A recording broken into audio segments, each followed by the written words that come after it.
Got two lovely kids now. Baruch Hashem.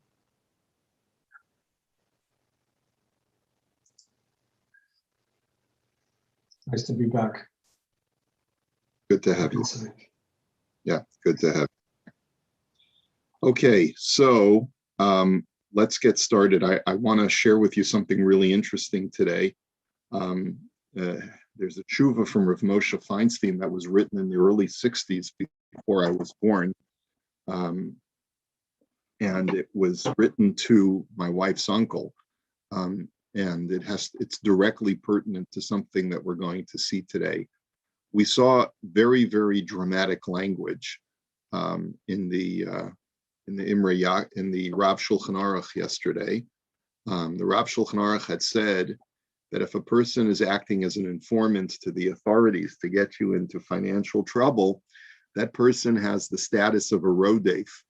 He's a pursuer, and you are therefore permitted to kill that person because there's a general halacha that if someone is trying to kill you, you have a right to stop them from killing you, and you can go and kill them instead. So this is like, wow, what are you telling? What are you saying? Someone informs on me to their neighbors that I owe a little bit of extra taxes, or that what is this statement? It just doesn't make any sense. So we have to qualify this very, very carefully. So take a look at the Imrei Yaakov on Sif Zayin, Sif Kat Mulamed Dalet over here. Misha Rotzel Livroach V'lo L'Shalem La'akum Ma Shechayav. So if a person owes money to a non-Jew, whether it's to a government or whether it's to a private individual, and he's trying to shirk his duty of paying his debt, v'acher gilah davar lenochri, and somebody informs on this guy and reports him either to the authorities or to that private Gentile. He says, hey, that guy owes you the money. He has the money, or let's say he appeals to the guy's mercy and he says, don't make me pay you what I owe you. I'm broke. And he goes ahead and says, what are you talking about? He's not broke. I just saw him take, his whole family to Florida for a Pesach program. Don't, whatever. So, ein lo din moser. Such a person who informs does not have the status of a moser. Shaharei lo hifsido rak shehutzrach l'shalem ma shechayav. And the reason is because you're not causing this fellow to be financially distraught more than what he actually owes. In other words, if all you're doing is through your informing, is telling the authorities or telling the individual, the creditor, that this guy is available to pay him the money that he actually owes, you're not causing this Jew any financial loss more than halacha obligates him to pay. But mikol makom bira'a asa. But nonetheless, you're doing something wrong. In other words, it's ethically incorrect what you're doing. Because we know that there's no halacha to return lost items to Gentiles. And by identifying that this guy owes money to the Gentile or the Gentile authority, it's like returning a lost item to a Gentile at someone else's expense when you're not obligated to. Now, if you recall, we learned that we don't return Gentile lost items unless there's a chilul Hashem. So when you put that into the mix, if you perceive that there's going to be a chilul Hashem because you see a guy is trying to evade his taxes or is trying to bilk a non-Jew out of his money, and the guy's going to eventually discover it, and he's going to have this animosity towards Jews in general. So then, of course, sometimes not only would it be permitted for you to report this guy, but it would be your obligation to report this person. But he concludes by saying, "V'im garam lo hezek yoser mima shechayav la'akum al yedei shegila la'akum mavrichato." if you actually cause more damage to the Jew than what he would have normally had to pay. Let's say by informing on him, they assess him with all different kinds of penalties and imprisonment and all of these other things. Chayav l'shalim lo masha garam lo. Then that guy can sue you in Beis Din and extract from you the additional monies that you caused him to pay. Now, if by the law of the land he has to pay those extra penalties, then you wouldn't be able to be sued for it. But let's say he owes this money to a private individual, and the private individual is able to extort him in some way to get more money than the guy owes as a result of your informing on him. So then that's actionable. Then you've committed an actionable offense where you could be liable to pay him the difference of what he actually owed him and what he ended up having to pay more more than that. So that's the first thing. You don't have a din of a rodef by just informing on a person or squealing on a person who actually does owe money. Okay, as long as all that he's going to have to pay is the amount that he owes, so then you're not acting as a moser, you're not chayav misa, you don't deserve to be killed. But in many instances, you shouldn't be doing it. But in other instances, not only may you, but you should be doing it. And it all depends upon the circumstance. And then the Rav Shulchan Aruch had said that this halacha applies afilu bizman hazeh. Even today, this halacha applies that you're allowed to kill a rodef. Rod Salomar, af she'en lanu beis din v'dayanim smuchim kimavor lakamen simin tesif tesvav shafilu dinei knasos batal miYisrael ayin sham. As we'll see later on, there is a whole set of laws that are not practicable in the post-Talmudic period. And the reason why they're not practicable is because they involve the assessment of penalties. A Beis Din, after the Gemara, when we don't have Rabbanim who received actual smicha from a direct line of people who receive smicha in Eretz Yisrael, we no longer have that unbroken chain of what's called of smicha. Today, we have smicha, but it's a borrowed term. The term smicha, which is rabbinic ordination, is a borrowed term because it doesn't come with the same level of authority that it did in the times of the Gemara when the person granting smicha came from an unbroken chain of ordained rabbis who were granted smicha from a prior generation. So today it's not formal smicha, it's informal smicha, okay, which is why I don't get upset when someone says, please call me rabbi, when I know that they didn't receive a legitimate smicha. We had this issue because when I first came, there were a few of our members who wanted to be listed as rabbi in the directory. Well, where did they get their smicha from? It was one of these mail order smicha kind of things, So I And said, Rabbi, sure. Sorry, SCP. yes, I said SCP doesn't count either. Yes, smichas chaver smicha, right. If you want to be called rabbi, there was a fellow who wanted to be called rabbi, and when Rabbi Taub found out about it because he read the bulletin, he said, "Where did that guy get smicha from?" He said, "That guy doesn't deserve to be called rabbi." And I said, "Rabbi Taub, that's the way he put his name in the announcement. What can I do?" So I think it was because he went through one of these programs. But in any event, so it doesn't matter today because no one is a real rabbi, not even me, right? No one's a real rabbi today. It's a borrowed term that just shows a certain level of scholarship that you've mastered in your studies. And therefore, normally, so what are the ramifications? The ramifications are that we don't award penalties in Beis Din. The only people who can award penalties are rabbis with actual smicha from the times of the Gemara. Since we don't have those anymore, we don't award penalties. Now, what are penalties? So we know that, for example, if a person steals, the Torah says that he has to pay tashlumei kefil. He has to pay double of what he stole. That's a penalty. That's not actually that's not based on the the compensation that is due to the aggrieved party. But the Torah says to make compensation to the aggrieved party, you pay him what you stole, plus we assess a penalty on the perpetrator that he has to pay the equal value in addition to that to the victim. But that's not based on making good on compensation, but rather assessing a penalty on the perpetrator. So today we don't assess that in a Beis Din.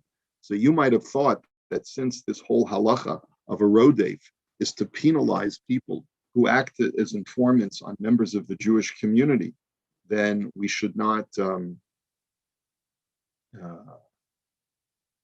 that we should not, this halacha would not apply anymore.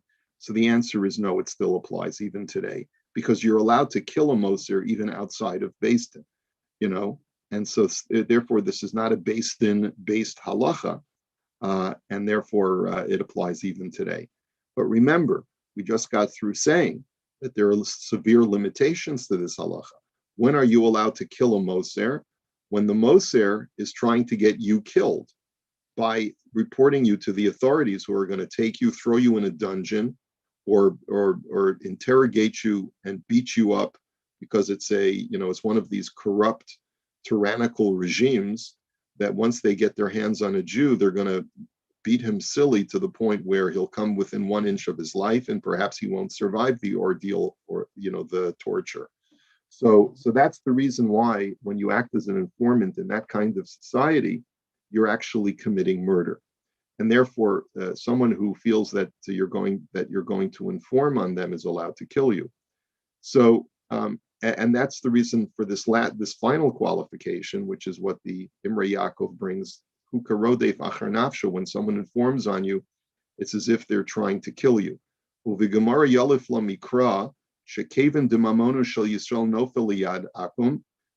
learns this out from psukim that reflect upon the sociological conditions of the ancient world. That once a Gentile has access to a Jew's assets, ein merachamin olav u'ma'alilin olav alilos kolkach, and once they know that this Jew has a secret stash, they will have no mercy, no compassion upon the Jew, and they will find all different pretenses in order to exploit him. Ad shaharbe pa'amim yava al yadav lidei sakanas nefashos. That many times this will bring to life endangerment, because they'll continue attacking him and being relentless against him. And mishum hachi yesh laha moser din rodef, and that's the reason why the moser has the status of a rodef, a pursuer who deserves to be killed. Ulefi zeh, but based upon all that we've just said, yitachein shebebedinos sheyesham shilton mitukan, that when you live in a country where there is a fixed government, and the government works according to specific laws, if there's no fear that they're going to kill the guy once you report him to the authorities, then all of these stringencies that you're allowed to kill a moser no longer apply. Once you live in a Western country that is run democratically and run based on the rule of law, so then you don't have to worry anymore that a moser has the din of a rodef. Aval, but then he says, but even be aware, because even in certain countries in today's world, which is, you could look at many Arab countries perhaps, you could look at certain South American countries, you could look at certain, let's say in the former Soviet Union, different parts of the world, life is not peaches and cream, right? And so, let's say the authorities, once you report this guy, will throw him in a maximum security federal penitentiary. And by doing so, they will subject this poor guy to life endangering, or certainly the risk of getting raped and all of these other things. I guess that's the Americans say cruel and unusual punishment. Cruel and unusual punishment, which, will cause the guy perhaps to be broken, psychologically and physically, he says, then, maybe the laws of Moser perhaps would apply if a guy's trying to implicate you for something that you didn't really do or that you don't really deserve to have done to you. And therefore, this really requires a bit further examination. And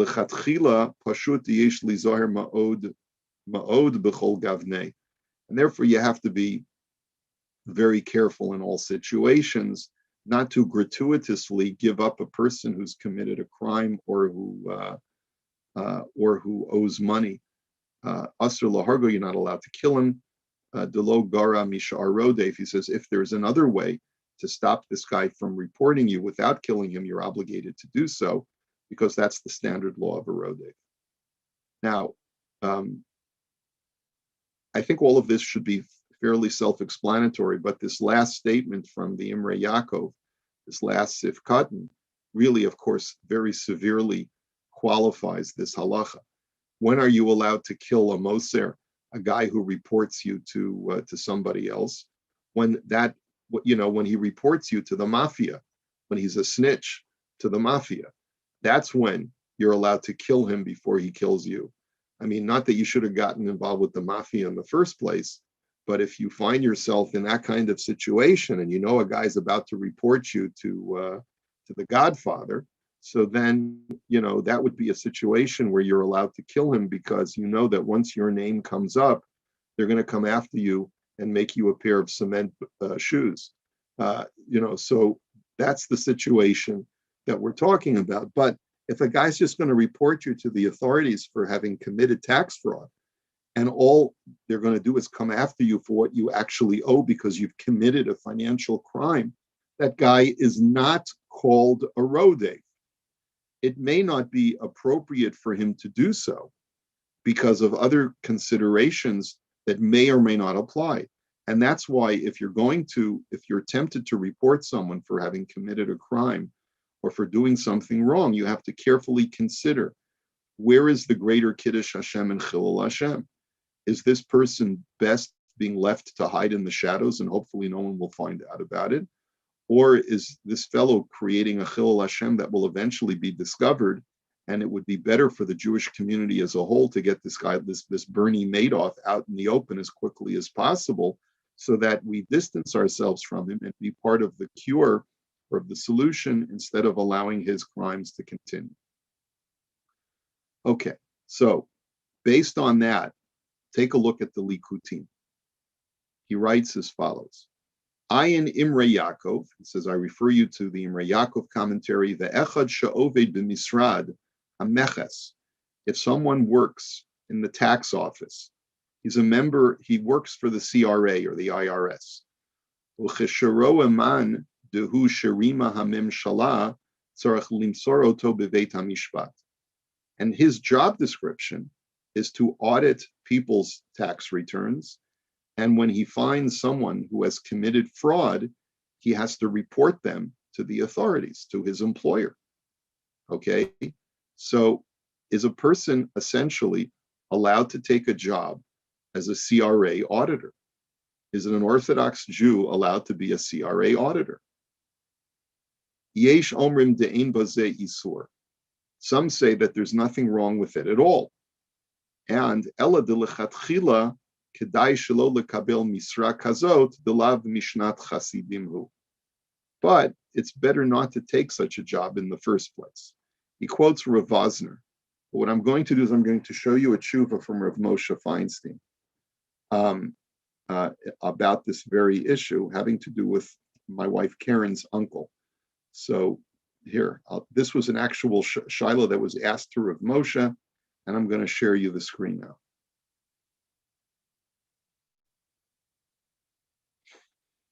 Can everyone see the new screen? Okay. Im mutter lekabel mishrat ro'eh cheshbonot etzel hamemshala b'inyanei hameches. Is it permitted to accept a job, to accept employment as someone who audits people's tax returns for the government? This was written in Tammuz of Tafshin Chaf Beis of 1962. So and it's Malas Kavod Yedidi Hanichbad Harav Reb David Eliezer Bass Shlita. David Bass is Karen's uncle, lives in L.A. He got COVID when it first came out and was on a ventilator for a very long time, and thank God he's doing much better now. But it was very touch and go at the beginning of COVID. So Baruch Hashem, he's doing okay. He lives in LA. He's married to my father-in-law's sister, and he learned in yeshiva with my father-in-law. He's a very expert CPA, and was offered a job, and I think worked for a short period of time for the IRS in the States. And he presented this shaila to Rav Moshe because he was being promoted, and they wanted him to put him in the auditing department. And the question was he allowed to take such a position as an Orthodox Jew, where invariably he would be exposed to Orthodox Jews who were committing fraud in their tax returns. So this was the shaila.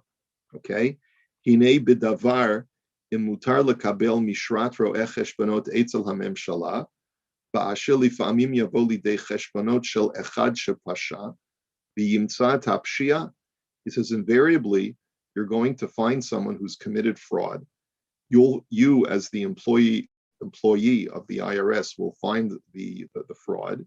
V'yihiya mimela kimosro lahamemshala. Then you as the auditor will report them to the government. And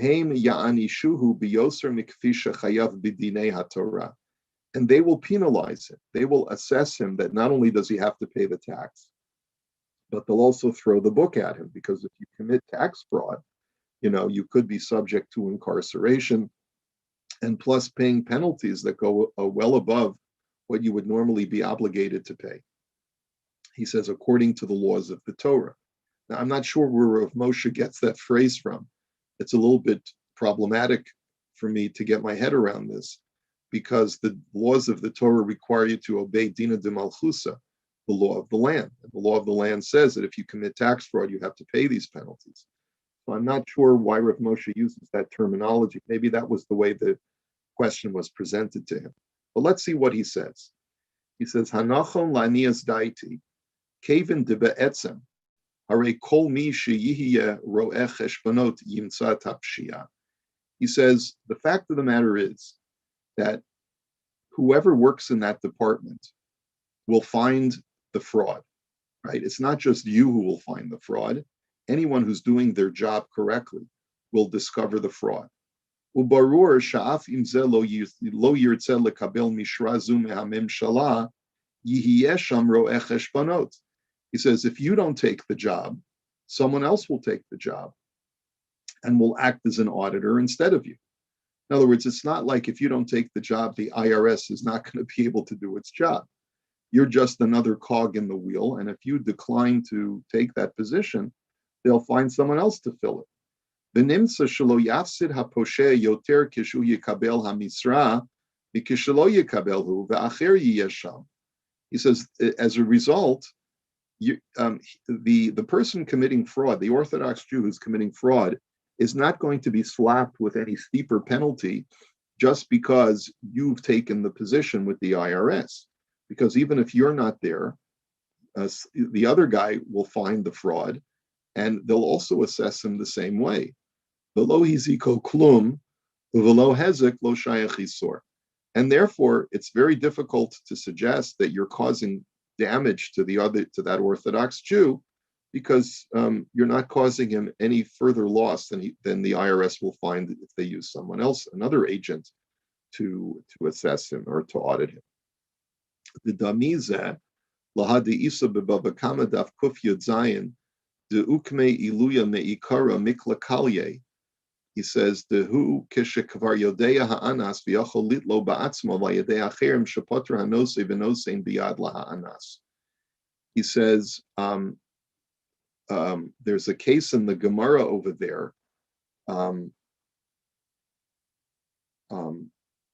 where a person who's a seizer of assets, like the sheriff of Nottingham, already knows that a particular Jew has assets, and you go ahead and just facilitate delivering that item to that strong man. We'll take a look at that case in the Gemara maybe tomorrow. And so in that case, since the seizer of assets would have taken it himself anyway, you cannot be penalized for acting as a moser or being assessed for facilitating his seizure of that property. And he says, I refer you to the Shach, who brings from the Ramah, Shapiresh ukme iluya shebegemara v'naser birshuso, hu kesheyuchal lishlot alav elitlo. He says, when a person who's like the seizer of assets already has the ability to take it for himself, it's almost as if it's already in his possession. Va'ayin b'magid mishnah sham mufurash im osa mamon b'makom sheyad ha'ana shaletes bo afilu eino ro'ehu kol sheyachol lechapes v'limtzo patur. So therefore, in that kind of situation, anyone who is involved in providing it to the seizer is the seizer of that property is patur. V'chein hu mamish uvdazu keshetzivu mehamemshala le'echad lahavi lahem sifrei cheshbonotav livdok al yedei ro'eh cheshbonot. He says the same thing is true when the government gives you a job to bring them the tax returns of, and they want you to check the tax returns. Then basically the government already is within their purview already to look through that person's assets and to seize whatever they feel he's done to hide what he owes. Based on anyone who is working for them.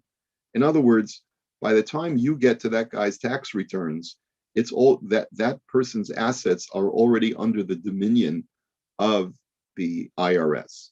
And therefore, you're not doing anything to seize that person's assets more than they're already in the status of being confiscated. And therefore, the auditor is completely patur for having discovered the fraud and reporting it to the higher ups in the IRS. So we'll take a look at that case in the Gemara in Bava Kama tomorrow, but I just wanted to give you Rav Moshe's first initial impression, which is that you're not doing anything worse to this guy than he would have done anyway. It's already, once a person files his taxes, he's already submitted himself to the authority of the IRS. So for you to discover the fraud, you're not doing anything worse than what he had already submitted himself to. He says, "Ach ma sheyesh la'ayin dahatam nemar sha'ansuhu, v'lochein ulai kehagavne shelo ansuhu, ela ba me'atzmo lekabel mishrat roeh cheshbonot ulai yesh le'asor." He says, the only thing that I want to point out is the case of the Gemara is where another Jew is compelled by the sheriff of Nottingham, let's say, to assist him in seizing property. And there the Gemara says that Jew who assists the sheriff cannot be held accountable as a moser because the sheriff already has access to everyone's property. You're just assisting him in confiscating that property. So he says, in that case where the guy was coerced by the sheriff, he's not to be held accountable. But what if you have the option of taking a job with the IRS? No one's compelling you to take that job for the IRS, right? Maybe you shouldn't be taking it. So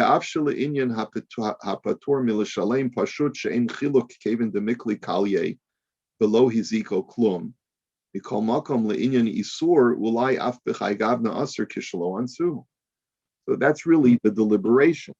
It says the Jew in the case of the Gemara is exempt from having to make any compensation for assisting the sheriff because the sheriff already had control over the assets of the Jews in that neighborhood. But maybe it would be usher for him lechatchila to volunteer for such a position. Aval nira keven dahamisra shel roa cheshbonot einam misra miyuchedet limtzo et hapshiot. He says, but it would further seem to me, says Rav Moshe, that the IRS office, when you take a job as an auditor, it's not your single duty to find perpetrations of fraud. Shaharei lo yadua shepashu klal, v'rov avodatohu libdok hacheshbonot shel pinkasehem ba'alma sheyihiyu nechonim. Your primary job when you do an audit is just to check to make sure that all of the calculations are accurate. It's not necessarily your job to discover fraud, but that's one component of your job.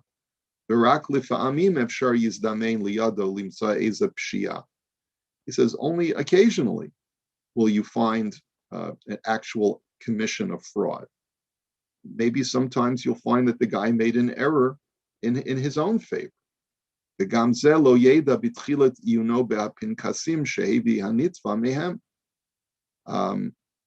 says, and maybe you know when you're given a stack of audits, you don't know that there's anything fraudulent in these audits, in these tax returns in the first place. Shaharei Amar Hanitva Shahacheshbanot Nechonim Shabavada Yesh Litlot Shenidme Lo Kain V'Lo Haya Kofer Keshe'efshar Levarer. So he says,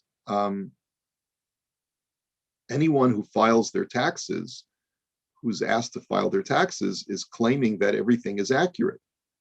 And so there's no reason to assume that there's actual commission of fraud. He